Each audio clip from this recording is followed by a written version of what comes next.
Hello friends, finally মুখ্যমন্ত্ৰী ডাঙৰীয়া হিমন্ত বিশ্ব শৰ্মা ছাৰে যোৱাকালি হৈ যোৱা নিযুত মইনা আঁচনি 2.0 চেক বিতৰণত কিছুমান কথা উল্লেখ কৰিলে। তাতে কৈছে যে এইবাৰ ছাত্ৰী ITI কৰি থকা বা পলিটেকনিক কৰি থকা বা গ্ৰেজুৱেশ্যন কৰি থকা 5th চেম ষ্টুডেণ্ট ছাত্ৰীসকলকো এইবাৰ নিযুত মইনা 2.0 লাভ কৰিব পাৰিব বুলি কোৱা হৈছে। আৰু কি ক'লে হিমন্ত বিশ্ব শৰ্মা ছাৰে এইবোৰ আজি আমি জানিম। যদি ভিডিঅ'টো ভাল লাগে লাইক কৰিব, কমেণ্ট কৰিব আৰু ছাবস্ক্ৰাইব কৰিবলৈ নাপাহৰিব।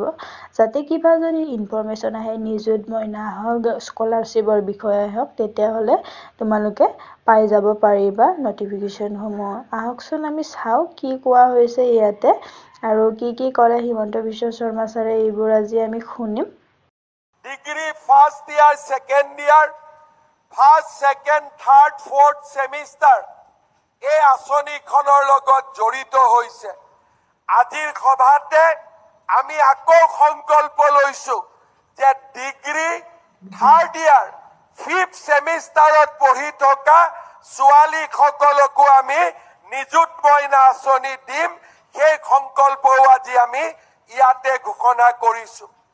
তাৰ লগে লগে অসমৰ পলিটেকনিক আৰু ITI যিসকল ছাত্ৰী অধ্যয়ন কৰি আছে, পলিটেকনিক আৰু ITI যিসকল ছাত্ৰীয়ে পঢ়ি আছে, তেওঁলোককো আমি নিযুত মইনা আঁচনি দিয়াৰ বাবে আমি সিদ্ধান্ত গ্ৰহণ কৰিছো।